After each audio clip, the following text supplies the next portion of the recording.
मैं राजा और आप देख रहे हैं एमएन टीवी। 6 अक्टूबर 2022 को नागपुर में इतिहास लिखा गया था। मोहन भागवत को नागपुर छोड़कर भागना पड़ा था और वही इतिहास फिर 22 फरवरी 2026 को दोहराया जा रहा है।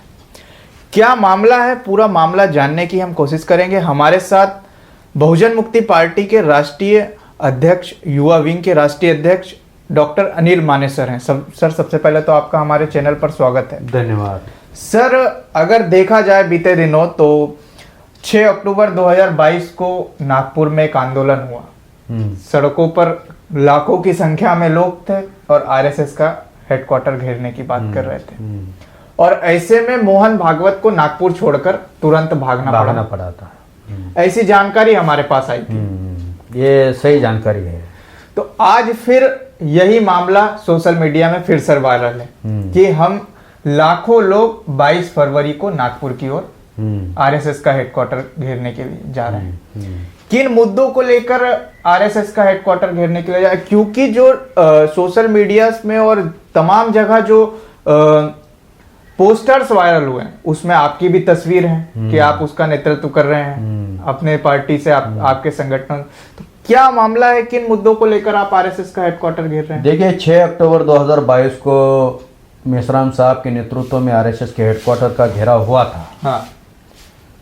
तो रोहतक में मेश्राम साहब का कार्यक्रम था। रोहतक में ब्राह्मणों ने फरसा निकाला। कानपुर में बामसेप का राज्य अधिवेशन होने नहीं दिया। उत्तर प्रदेश में बीजेपी की सरकार, हरियाणा में बीजेपी की सरकार।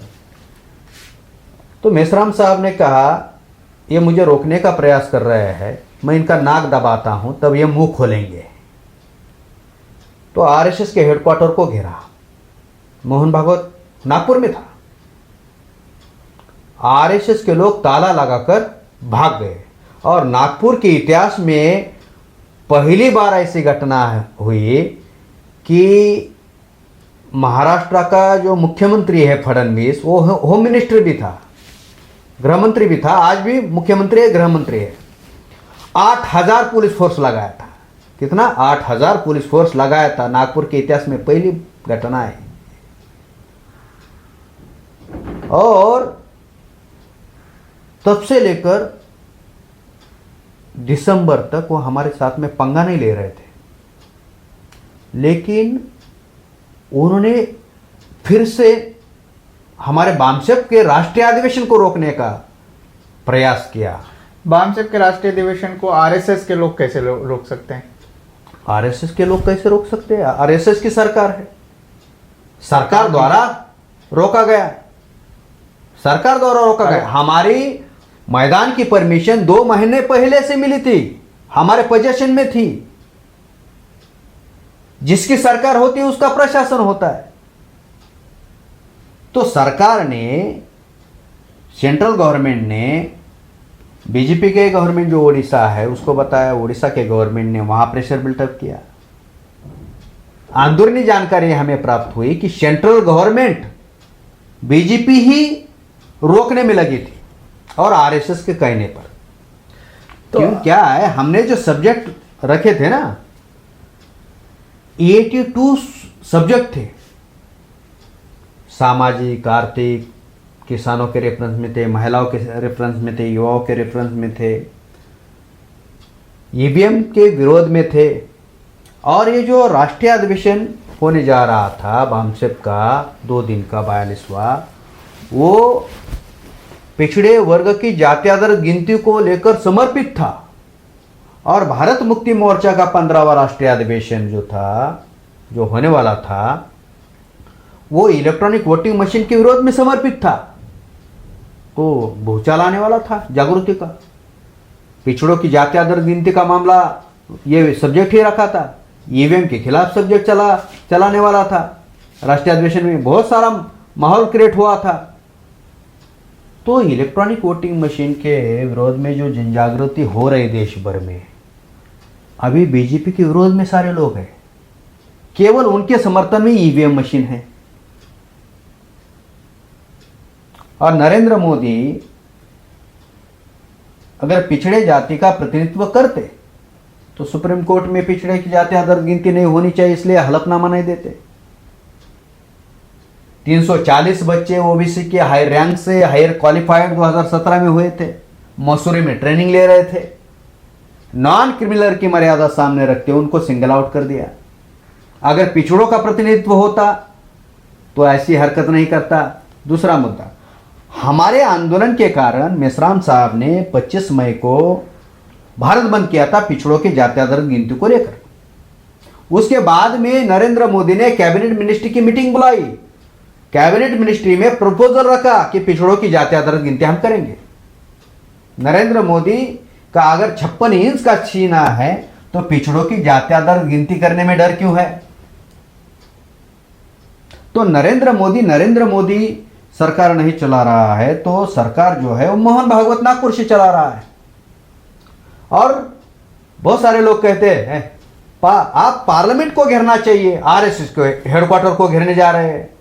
तो हम कह रहे भाई पार्लियामेंट में अगर कानून बनता है जनता के विरोध में तो पार्लियामेंट को घेरते। कानून तो नागपुर हेडक्वार्टर से बन रहा है ना, कानून नागपुर हेडक्वार्टर से बन रहा है, तो इसलिए हम घेराव नागपुर को करें। लेकिन सर अगर आप नागपुर के हेडक्वार्टर के घेरने जा रहे हैं तो पिछले बार भी वहां पर कुछ ऐसी गतिविधियां हो रही थी कि आरएसएस के लोग आपके क्राउड में घुसकर, क्योंकि हम वो आंदोलन को कवर कर रहे थे हमारे चैनल के माध्यम से, तो घुसकर वहां पर गाड़ियों के कांच तोड़ने की कोशिश कर रहे थे या कुछ ऐसी गतिविधियां कर रहे थे। तो इस बार भी ऐसा हो सकता है कि आरएसएस बजरंग दल के कुछ गुंडे घुस के वहां पर कुछ दंगे करने की कोशिश पूरे दुनिया को पता है, पूरे दुनिया को पता है वामशेप जो लड़ाई लड़ता है वो गैर संवैधानिक लड़ाई नहीं लड़ता है। वामशेप जो लड़ाई लड़ता है वो संवैधानिक लड़ता है। संवैधानिक लड़ता है क्योंकि संवैधानिक दायरे में रहकर काम करता है। और ये रजिस्टर संगठन है वामशेप की जो सोशल ऑफशोर विंग है हमारी भारत मुक्ति मोर्चा, ये रजिस्टर हमारा संगठन है। आरएसएस कौन सा रजिस्टर संगठन है? गलती से भी आरएसएस के लोग ऐसा करेंगे, गलती से भी गैर संवैधानिक काम करेंगे उधर आकर, तो फिर उनको बहुत भुगतना पड़ेगा। महाराष्ट्र का मुख्यमंत्री ब्राह्मण पेशवा है फडणवीस, वो गृह मंत्री भी है और वो अच्छी तरह जानते हैं 1 जनवरी 1818 का भीमा कोरेगांव का युद्ध ललकार रहे हैं। हाँ, तो गलती से भी उन्होंने ऐसा पंगा नहीं लेना चाहिए। देश भर में अभी ब्राह्मण जो है वो रोड पर आ रहा है, SC ST OBC उनके समर्थन में है नहीं। पेशवा संगठन मेश्राम साहब के विरोध में नारेबाजी कर रहा है। वो एक पंडित कौन सा महाराज है वो मेश्राम साहब के विरोध में बोल रहा है, जिनकी औकात 2 कौड़ी की नहीं है, जो यहाँ के नहीं है, विदेश से है, और वो राज कर रहे हैं। तो वोट हमारा राष्ट्र तुम्हारा नहीं चलेगा, कांशीराम साहब ने जो कहा था, इस सिद्धांत पर हम अभी काम कर रहे हैं। तो हमारा जो आंदोलन है वो संवैधानिक दायरे में है, गैर संवैधानिक हमारा संगठन है नहीं।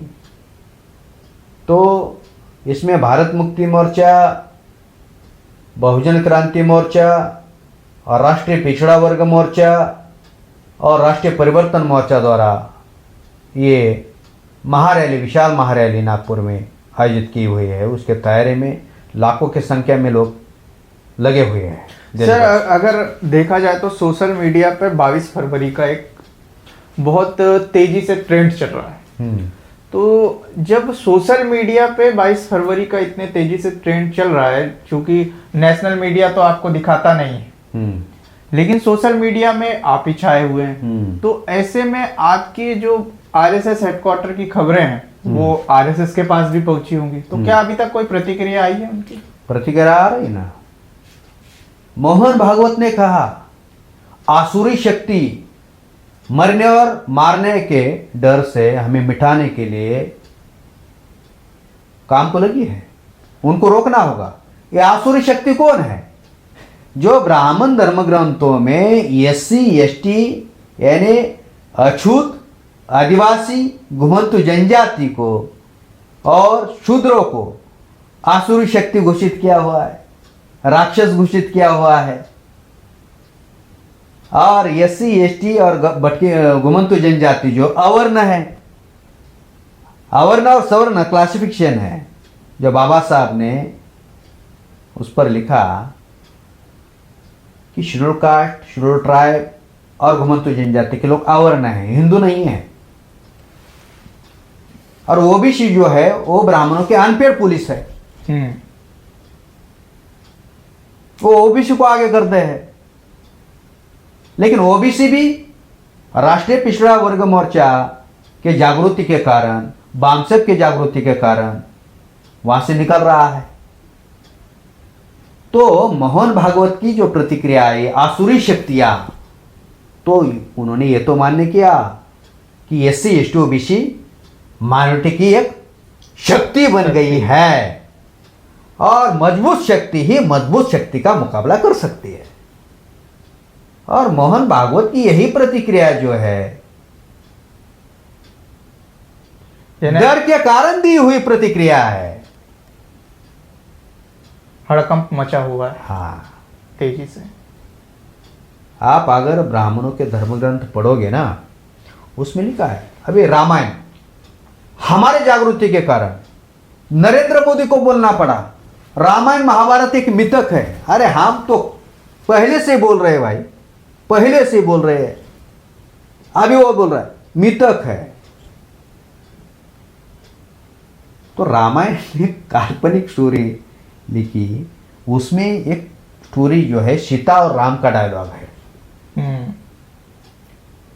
तो राम जो है वो जंगल जला रहा है और सीता कहती है वो आदिवासी लोग उनका जंगल जमीन बचाने के लिए संघर्ष खड़ा कर रहे हैं और आप उनका जंगल जला रहे हो। तो राम कहता है, हे सीते, मैंने जो ब्राह्मणों को वचन दिया है असुरों को मारने का, राक्षसों को मारने का, उस वचन की मैं पूर्ति कर रहा हूं। मैं तेरा भी त्याग कर सकता हूं, लेकिन ब्राह्मणों के वचन का मैं त्याग नहीं कर सकता। तो यही सबूत है। आसुरी राक्षस कौन, किसको बताया गया था? आदिवासियों को बताया, अछूतों को बताया, घुमंतु जनजाति को बताया, शूद्रों को बताया। यानी मोहन भागवत असुरी राक्षस आप लोगों को बोल रहा है। हाँ, असुरी राक्षस बोल रहा है। लेकिन अभी SC ST OBC के लोग जान चुके हैं कि नरेंद्र मोदी जिसके रिमोट कंट्रोल पर चल रहा है, मोहन भागवत जो चला रहा है, अभी मोहन भागवत डरा है। इसलिए इसका यह अर्थ है कि उनका संघ परिवार डरा हुआ है। एक तरफ संघ परिवार, ये विदेशी, दूसरी तरफ मूल निवासी परिवार। अभी फाइट भी होगी, संघ परिवार विरुद्ध मूल निवासी परिवार, आर पार की लड़ाई। ब्राह्मण अटैक करने की भूमिका में आए। जब वो बात भी नहीं करते थे तो हम सोचते थे हाँ अभी हम तो दुश्मनों के बराबरी में नहीं आए हैं। जैसे दुश्मनों के बराबरी में आए तो ब्राह्मण प्रतिक्रिया में आए। तो वामन मेश्राम साहब का जो आंदोलन है सही दिशा में जा रहा है। भले इलेक्ट्रॉनिक मीडिया, प्रिंट मीडिया हमें ब्लैकआउट कर रहा है, हाइड कर रहा है, हाईलाइट नहीं कर रहा है, लेकिन सोशल मीडिया से अभी यह हमारा आंदोलन और कारवा मेश्राम साहब के नेतृत्व में चल रहा है, उसको कैसे रोकेंगे? सर अगर देखा जाए तो आपने बोला कि अभी आर पार की लड़ाई शुरू हो गई है। कहीं ना कहीं आपको ऐसा नहीं लगता कि समय आने पर 1 जनवरी 1818 दोहराया जाएगा? देखिए वो समय समय की बात है।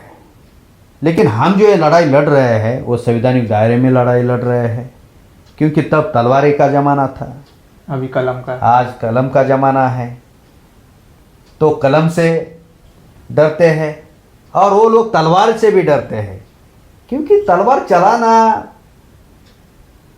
ये हमारा खेल रहा है। हमने तलवार म्यान करके रखा है, इसका यह अर्थ नहीं है कि हम चलाना भूल गए हैं, लेकिन संविधान है, इसलिए संवैधानिक दायरे में रहकर हम हमारा आंदोलन करना चाहते हैं, परिवर्तन करना चाहते हैं। उनको भी राइट है, वो भी करे, हमें भी संविधान ने राइट दिया, हम भी कर रहे हैं। लेकिन गैर संवैधानिक तरीके से अगर वो इस तरह से बर्ताव हमारे साथ में करेंगे, हमारे विरोध में करेंगे, तो उस तरह से हम उनको जवाब भी देंगे, तलवारों से। गैर संवैधानिक तरीके से। मैं ये नहीं कह रहा हूं तलवार से, गैर संवैधानिक तरीके से आते हैं तो उसका जवाब जो है संवैधानिक तरीके से नहीं दिया जा सकता, गैर संवैधानिक तरीके से ही देना पड़ेगा। दोस्तों, जब SC ST OBC माइनॉरिटी ने तलवार उठाई तो इतिहास बना दिया, कलम उठाई तो भी इतिहास बना दिया, अब RSS इनको ललकार रही है। क्या होता है 22 फरवरी को? आप बने रहिए, देखते रहिए। सर, आपने